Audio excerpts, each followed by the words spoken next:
a mindset coach, an entrepreneur, a wonderful woman. Welcome to the She Means Business podcast. Welcome to the She Means Business Master Society podcast, where we empower entrepreneurs to thrive in their journey. In each episode, we dive deep into the world of entrepreneurship. We've faced our fair share of challenges, and that's why we've created this space. Here, we will connect with incredible guests, key figures in their fields who have navigated the ups and downs of their entrepreneurial careers. Together, we will share our experiences, insights, and tools that can help you elevate your business to new heights. So, get ready to be inspired, motivated, and equipped with the knowledge you need to succeed. Let's jump into today's episode. Comenzamos.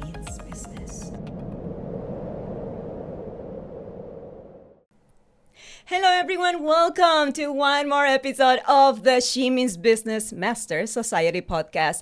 My name is Jaqueline Andrea. I am a photographer and a personal brand developer, and today I have somebody very special to me. When I met this woman, it was in a very casual way, and by the time she explained to me everything she is and everything she's done, I was captivated. Today, my friends, we have Sally Allen. She is an executive mindset coach, an author, and a podcaster. Bienvenida!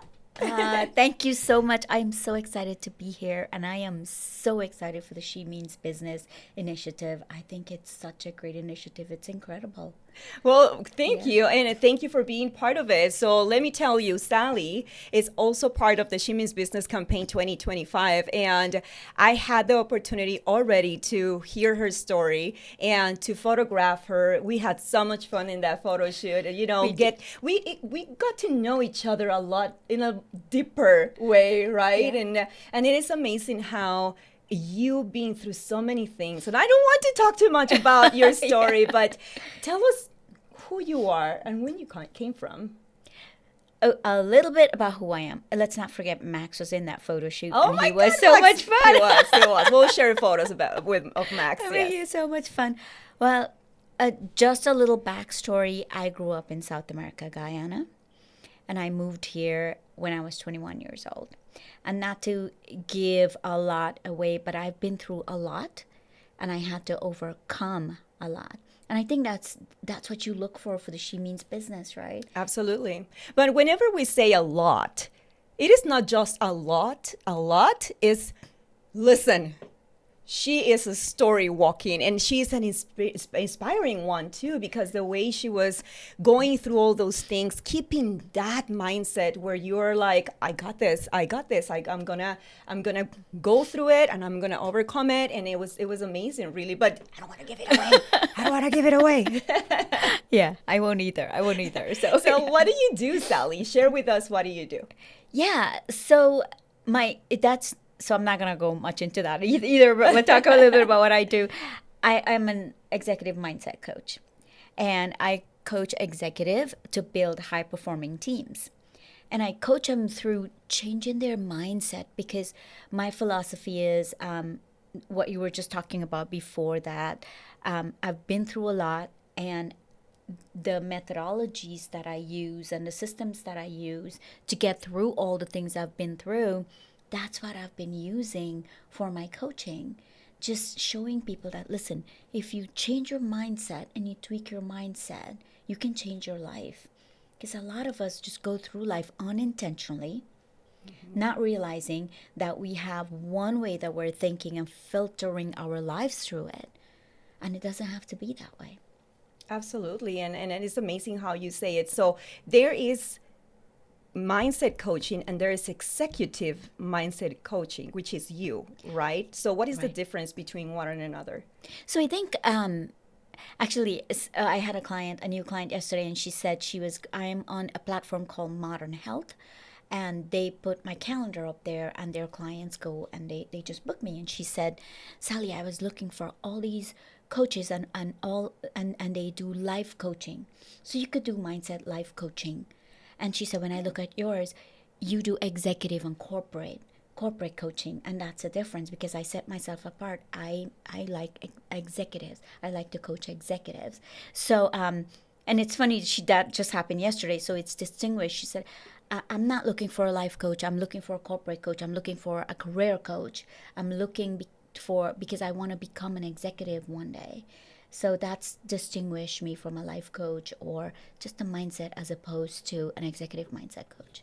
Absolutely. So it's like coaching in a higher level, correct? So it's like, let's say, I understood this in a good way. So whenever you say executive mindset coach, is somebody that coaches somebody to another person to go through their businesses or through work. It could be an employee as well. You mentioned that you also work for Yes. corporations.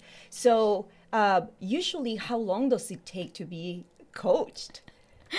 You know, it's funny you asked that. I changed my coaching model because I used to do a contract per an employee, and now I do a contract per business. And what that means is I would sell 12 hours to the business or 24, whatever that looks like, have them put me on a retainer, because some employees may need 2 sessions and some employees may need 10 sessions depending on what they need. It could be a little tweak and it could be, oh my gosh, we've got to go through some sessions here every 2 weeks to get you to where you want to go. So it's very circumstantial depending on the employee and depending on the company that I coach with. And is it like one-on-one or is group, or how does it usually I do work? mostly one-on-one coaching. Okay. I sit with Yeah, me and just a Andrea sitting here and conversation, a conversation and talk about what your aspirations are, and together we work out. I like to call them methodologies or framework to get you to where you want to go. Absolutely. So you mentioned that you started working on this because of what you went through in life. Yes. So what is your mission? My mission, what I went through in life, I realized sometimes you're just driven and you do things and you don't know why you do them. It's automatic. Things come and you do it. And I've always been that way, to get over the hump and be better and be better and be better. So I've been applying a lot of frameworks and methodology to my life from the time I got out of, all the abuse and everything I've been through. And it was 8 or 9 years ago, I discovered a book, and this book changed my life. As I read it, I thought, I've been applying all of this, and it's actually a system. And I didn't realize it was a system I was putting in place for my life. And so I read that book. I read it every year and a couple of times Oh, a year wow. because it changed my life. And it's called Atomic Habits by James Clear. Yeah, I just that's a read great it book. over and over and over again. And I realized, man, if my life, you know me and you know my story, not to go deep into it because you'll hear it later, I was broken. I had no self-esteem. And all the things I was doing brought me out of that to the person I am today. I can't even believe I'm on a podcast confidently talking to people. This wasn't me before. I couldn't even look people in the eye, right? Yeah. So to be able to do this, I thought, you asked what my mission is. I want to empower people to do this. I want to say it doesn't matter where you're at, you can get out of it. You can be powerful, you can be strong, and you can rise out of whatever it is you're going through. Wow, and that's beautiful because there are so many people that go through things, and unfortunately, they don't have a Sally to help them, and now we do have one. So Thank you. It's Thank just a you. matter of taking advantage of the resources that you provide to people. Right. So you mentioned broken, and I know what broken means to you because I heard your story, but also you mentioned a methodology. So you created this methodology, like system, based on the book, or you combine everything, like you went through life and then it's just like, okay, this is the system, this is what I want to do. Yes, I did. Once I read that book and I realized, oh my God, this is a thing. I've been putting systems in place, and I thought, hey, you know what I'm going to do? I'm going to write my own book, because I've done thousands of coaching hours now, and I've put all these systems in place and all these frameworks that I've been helping my clients with, and I thought, I'd love to put it in a book. It comes back to, I love that question you asked me, what's your mission? Because I want to change the world. and I want to change it one person at a time. And the only way I can do that is put everything condensed in a book and put it out there for people. So I just finished the first draft. It's with the publisher. She punted it back to me. I've got to read it one more time, make some changes, and we're hoping to publish in August. Wow. So it's Yeah. it's around the corner. It's around the corner. It's around the corner. And who has been your ideal client, or who is your ideal client? Oh man, I've had a wide plethora of clients, but I do love, the reason I started this is because I was in corporate America and I noticed that middle managers were just getting promoted without getting the help and the training that they need to lead people. And I had such a heart for them that I went out and I told my boss, I'm going to get certified to this is over a decade ago, to train, to coach, because we want to help them. They're leaving the business. And so I did. I went out, I got certified, and I started helping them. And I have such a heart for those middle managers. Like, they're the future of the business. You know, they're right there in the middle, getting to the next level, but don't have the tools that they need. So And you so I started love helping them. providing those tools. Yes. Was it in corporate America that you started was doing in that? corporate America. And then you Yeah. were like, okay, no, I can do this on my own. Yes, exactly. I did it for about 5 years. My boss, I said, look, if you feed them, they'll come. So every Friday we provide lunch, and I put a presentation, and it was terrible, the presentation I put together. And you know, it Well, was you have just to start terrible. You have somewhere. to start somewhere. And they gave me feedback, and they were gracious. And it was like sometimes 16 men in that room who were middle managers, from VP to senior VP to directors. And they were so gracious. They would give me feedback, and I start getting better and better. And then 5 years later, I'm like, I'm ready to do this on my own. So I just Wow. left. So definitely mindset, right? Because you're in front of all these people that are probably a higher power, right? Yes, And yes. you're just like, okay, this is what we're gonna do. You guide them. You actually boss them around. Tell them what to do. Tell them what right? to do. How did that feel? Because I'm sure that was completely out. We were talking about comfort zone before we started recording, and it's like that was totally out of your comfort zone. It was totally out of my comfort zone. Every single time we get in that conference room, I dread going in it, because who am I to talk to those guys about leading people? They've been doing it for so long, right? Love Who am this. I to do this? But I will walk in there and I will pour my little Sally heart out with the training. And then after a year, I got brave and I went to the C level, which is the chief. Like, they had a lawyer. He was I don't know, he was the chief title, but I went to him and I said, I want to coach you. I heard you're the most difficult person in this business, and I want to coach you, and I want you to give me You told him feedback. that? I did. I did. I said, I heard people can't get along with you. They're scared of you, and I am terrified. So basically, I'm terrified. you came to this person and said, "Listen, you suck, and I'm gonna teach you how to unsuck." Okay. And I was terrified. I was terrified because he came across as such a hard person, and what I found out, and this is when I was learning about personality, is that he wasn't. He was extremely introverted. Ooh, so that was the problem. Yes. Part of the problem. Part Yeah. of the problem. And so we developed such a good relationship, and he gave me such amazing feedback, and that's where the coaching part started, because I did training for a year and then I started coaching, and I would go individually one-on-one to these men, and I'll say, hey, coach, and I had some really good female supporters also. I'll go and say, let me coach you. And so that's where it started. I was pretty fortunate that I had good people. Sally, it's amazing because you were asking for this. I mean, it definitely did. I mean, the opportunity came to your door, and you open it and grab it by the feet, and basically you stood up in front of the monster. Not saying that person is a monster, just saying Right. the monster of facing your own insecurities, insecurity. because That's you don't right. know, right, what they're gonna say. They can react in a very bad way, or maybe but it didn't happen that way. So what does it take? How do you build that? You have to get out of your way. A lot of times we stand in our own way, and we stand there with fear.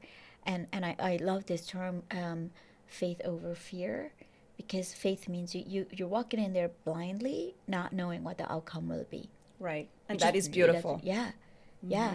And you've got to choose faith over fear. You're going to walk in. What's the worst that could happen? This is one of the methodologies that I work with my clients with. But I say, what's the worst that could happen? And I walk it through till the end. What meaning? I'll go through it. I'll walk in there. I'll say, hey, I heard this about you. I'm terrified. I'll do this. He'll look at me like I'm crazy. And he'll say yes or no.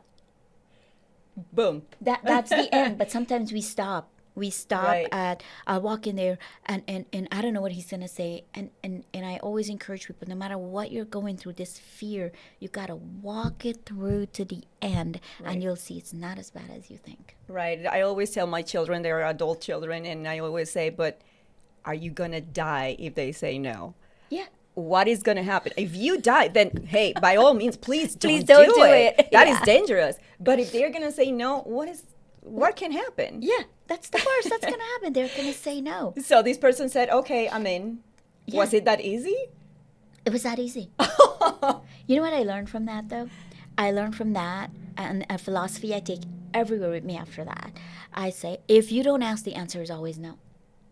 That's awesome. It's so true. Yeah. It's so true. It's always no. You don't know. It's 50-50 if you ask. If you don't, it's always no. Yeah. So just go and ask. What's the worst that could happen? Oh They'll my say God. no. Absolutely. They'll say no. Oh my God, Sally, I'm so intrigued. There's so much that I want to put in this podcast about you because I know you're a powerhouse, but we're going to make a quick, short break. We will be back. So we are back and we are talking about mindset and how she does things and make things work. Sally Allen is with us. Welcome back. Yeah, it's good to be here. Right? From a long break. So Sally, we already talked about you as the mindset coach, the corporate executive mindset coach. So now I would love for you to share your book. You share a little bit about the book. So what can people expect from that book?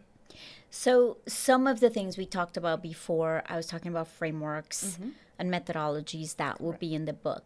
But there is something special that sets it apart, because that's the first question my publisher asked, what's going to set this book apart? And I really had to think about it. And I can't share that right now. That's a secret. But there is something special that sets it apart, and it makes it fun, and it makes it engaging, and it makes it exciting. And my writing style, a lot of the books I've read when I did my research for this, they're very corporate, very serious. I threw some humor in there. I like humor. I write with humor. I'm realizing my style is changing. And there's some humor in there. I mean, almost every paragraph, there is just a quirky word or something. It's not stuffy. Or Right. Life doesn't have to be not like a serious. textbook. Not like a textbook. Right. So those are some of the things that sets it apart. It's going to be fun and exciting. And there are really practical things that you can do at the end of each chapter, which you can walk through the chapter. You're like, man, I really like that. And at the end, there's some powerful questions to have you reflect. So you give them a little homework after homework each after, chapter. Yeah. And that's amazing because I feel that that's what we need, right? Okay, what is your plan of action? You already have the tools here. What is your plan of action? And I cannot wait to hear more about that little secret / surprise that you're preparing, because I know it's going to be amazing. And I know there's a reason why it has been cooking so well, baking to thank perfection. you. So it's coming out in August, you said? In August, Okay. I want to put a disclaimer there so everybody knows the photos that they will see on the book was taken by moi. I love it. Well, I Yes. knew we were taking photos for the Yeah. for the book, for the Yeah. podcast, for a lot of things. So I feel that definitely it's like a beautiful circle what we are creating here. yeah, So yeah. the podcast. So the podcast name is the Mindset Podcast. Yes. Obviously, it's the Mindset Podcast. Well, the iteration it started out with, real quick, I wrote a book before this one, and it was my life story. Okay. And so when I published it, I went into a really dark place because of things that happened that you will talk about in my story. And it stirred me to start a podcast to give people a voice to share the stories of resilience. And so I did that for 3 seasons. I have over 100 episodes, and that was called the Sally Allen Podcast. And then my producers were saying, hey, you're a mindset coach and people don't know who you are. Right? This is for anybody who's listening to this too and have a business. You have to leverage your podcast for your business. Absolutely. So I'm going into season 4 and I'm currently building a studio at home because I want to be releasing an episode every day. 5 days a week, weekdays, 5 weekdays. And hold on a second. I'm going to give her a standing ovation and big props because if you have a podcast, you know how challenging it is to do once a week. Yeah, yeah. And you, Sally, you're going to do it every day, and that's amazing. It's dedication. You're on a mission. I'm on a mission. Yes, I'm on a mission. It's gonna take a minute to get there, but I'm on a mission. And like I told you before we started, I want to do 60 episodes to have a pipeline going, so I'm not running out, I'm not freaking out, I'm not stressed out. So it's gonna be a couple of months before I release season 4, but I think it'll be so impactful because some of it will tie into my book and some of the things that's in my book, and it's gonna be pretty awesome. Right, and you talk about pivoting, right? So that is the Yeah. main reason why it became now the Mindset Podcast, right? Right. Other than this Sally Allen. But honestly, I mean, everyone knows who Sally Allen is. But yeah, for the new people, right? So those the people in the back is like, okay, yeah, this is who I am. Yeah. This is what I talk about, and I think that the name is beautiful. It already says what you're going to be talking about. Right. Right. So what is your mission with that podcast? What is well, you mentioned talking about the stories of women of resilience, but what is the more profound part of this? So I want people to have a place where they can go, and regardless of what they're struggling with, I was doing some content for social media, and I was looking at all of the topics, and it's a little snippet of, hey, and I will be doing fun subject line, not boring. Talk about imposter syndrome. No, I made them really fun. Like, imposter syndrome is a beast. Like, how do you tame that beast? And so somebody can go there and see, like, man, I'm struggling with imposter syndrome. I don't have to read a thick, big book to figure out how to deal with imposter syndrome. She's got 10 minutes here on YouTube or on Spotify that I can go and just listen to about imposter syndrome, and I have practical things I can apply. Wow. Right? Yes. I want to create, it's almost like I want to create a toolbox for people. I call it a mental toolkit. That will be part of my book title, but it's a mental toolkit for people to go and see, oh, I can take this and apply this right now. I don't have to read a 180-page book to do this. Right. Yeah. So make it that's easy. Beautiful. Make it Yeah. easy. And I think that is the magic of a lot of things that are happening now, right? Because people want quick, people want easy, people want to apply right away. So the easier you make it for them and the Right. more accessible, I feel that it's going to be a lot more successful. And you are creating that. So, Sally, what are the steps for somebody to become somebody with a great mindset? What would you say are the basic steps, if you can share that? Yeah. The first things first. You have to be ready to say, I'm sick and tired of being sick and tired. Right? Yeah. Because I've had a lot of people, they will come and ask for help, but they're not ready to receive the help. And I'd say, you're wasting my time and your money. And I don't do that. I like, pause until you're ready. So you have to be ready to want to do it. And it depends on what you're going through. What I explain to people, one of the things I explain to them is we have to understand your childhood a little bit. I'm not a psychologist or a psychiatrist, but it helps to understand your childhood and what's driving you. And sometimes it's something as simple as a parent telling them they're not good enough, or comparing them against a brother, or even a coach benching them for games. And they carry that around. You'd be amazed how simple things I've discovered with my clients. A simple story of one guy whose dad always compare him with the brother. And he has no self-confidence because of that. Wow. And so discovering that, I don't go deep with them. I just discovered that. I say, okay, how do we work through that? How do we work through that? Because that was when you were 12 years old. And I put it this way. You take that 12-year-old and you tie them around the wrist and you carry them everywhere you go. Because now everything you process, you filter through that event that happened. That's why you don't have the confidence. How about you filter it through the 30-year-old you are now? I feel that there is so much to unpack in that part, but I want to put the spotlight back at you because tell me, does mindset come with us? Is it embedded in our blood, in our system, in whatever should be embedded, or you build it? through really dedicating yourself of finding the parts that are missing. It could be both. It could be both. So, okay, I'll go way back when, thousands years ago. Think about the caveman days. They always live in fight or flight mode because they live in a cave and they go hunting. Either they hunt or they be hunted. So they were always in fight or flight mode. So that's passed down to generation.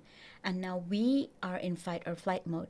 And the way we treat things, like if we're going into a meeting at work or we're nervous to go on a podcast, we're thinking about a bear is chasing us. That's how we relate to it in that fight or flight mode. That's how drastic it is in fight or flight mode, that the sky is falling, there's a bear chasing us. But that's not the case. You're going into a meeting and you just don't know how to process this fear you're feeling, this fear that engulfs you, it just engulfs you, and you're like, I don't know how to deal with this. And so and it could be go back, like if you research it, it's a true thing, by the way, research it, but it has to do, let's come forward a little bit. It has to do with your environment you grow up with. If you had parents who are always living in scarcity mindset, parents who are always fighting, parents who are you can have parents who are loving, and then one thing sets you off and that's what you remember for the rest of your life. Wow, yeah. Right? It's just one thing and you never know what it is. And here's the thing. The sad part is people don't know, they unconsciously process events and circumstances and things that's going on through those filters. And that's why they lack the confidence at work, and that's why they lack the confidence to go into a meeting and speak up. So there's a lot that goes on that influences someone who has a steely mindset versus someone who has a mindset of poor me. It's I'm the victim here. But you were born with it. You were born with such a good mindset that even though you went through so many hardships, you were always thinking positive and always building. And I don't know what that's about. I think I'm more of, I like people watching. And I watched my family and I watched the dynamic and I watch how people are being treated. And then I pay attention to how I feel. And I never wanted people to feel the way I feel as I was growing up and all these abuse was coming towards me. That's the one thing I always say. I will never make someone feel that way. Not that I haven't in my life, but it was the mentalities. It's so terrible to feel that way, that I didn't want people to feel that way. Right. And I kept that with me. I kept it in my heart that I don't want people to feel that way. And I carried it through. Now I had to work through a lot. I was still very insecure. I still had no self-esteem, still couldn't look people in the eye, lack of confidence. And those are things I was able to work quickly because I wanted to be better. I came to America and I'm looking at people like you. I see you as very confident and poised and intelligent. And I would look at someone like you and I want to be like her. What is she doing? Because she's doing something right. And I want to pick out something from you and be like you. So I emulate you and I start looking at you and I start studying you. And I did a lot of that when I moved here.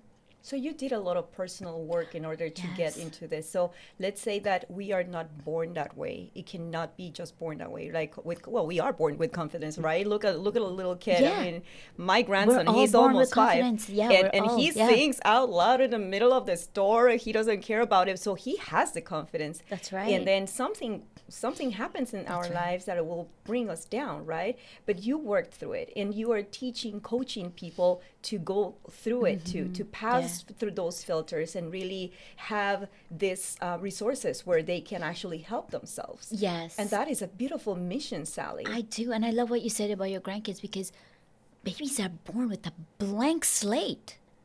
They have no fear.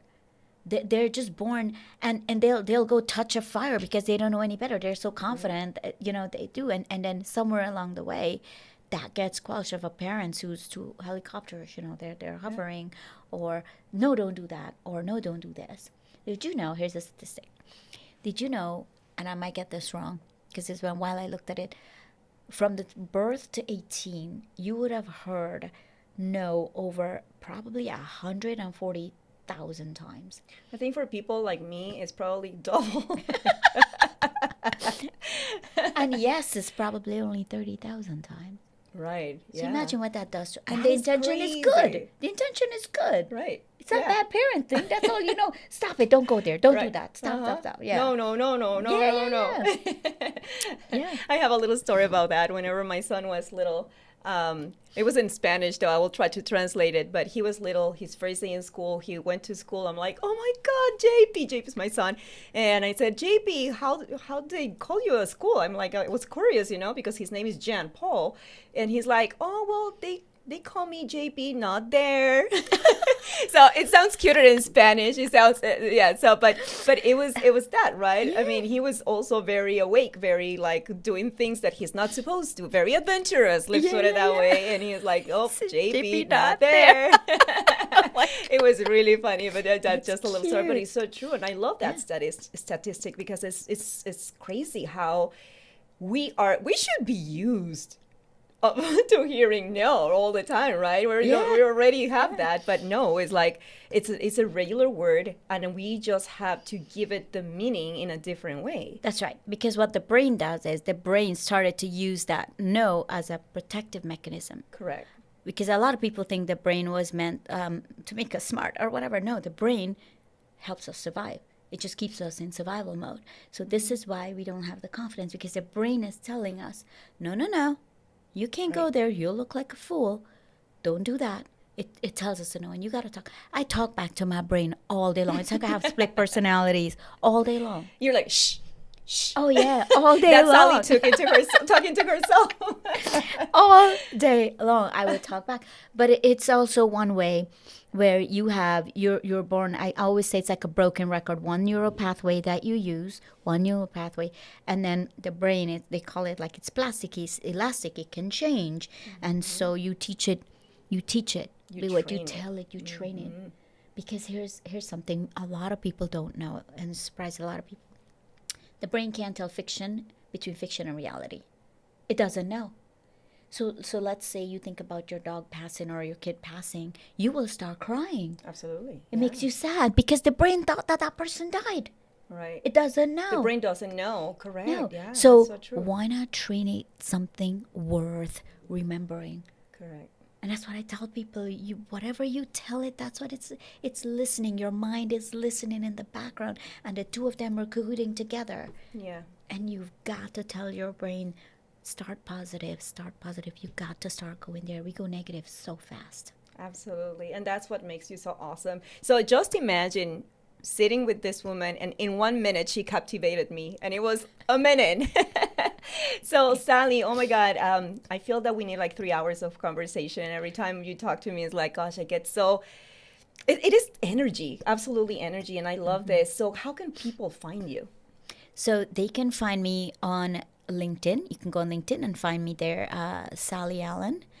You can also type in Las Vegas. You can also find me on Instagram. It's Coach Sally. And if you want to find me on TikTok, I'm there too, Coach Sally. Beautiful. Awesome. So it's Coach Sally most of it, right? And my website is sallyallencoaching.com. Awesome. Well, we're going to definitely write it down so people can find you easier. I think that you were brought to this world to make it bigger and definitely make a change. Sally, thank you so much for being here. Thank you for being part of the She Means Business campaign. And this woman is why the campaign is called She Means Business, okay? So I am very, very happy that you accepted to all the invitations. I know there is a lot more. So plans for the future, real quick. Plans for the future, obviously published my book, and my next iteration is using that book to get courses on my website, and there's a whole roadmap. Ooh, I cannot wait. So there's more to come for Sally. So definitely there is. So we're going to keep you posted, right? So thank you, Sally, again for being here. Thank you so much. And guys, thank you so much for tuning in for this episode of the She Means Business Master Society podcast. We'll see you guys in the next episode. Hasta pronto. Thank you. The She Means Business Master Society podcast. We will see you in the next episode.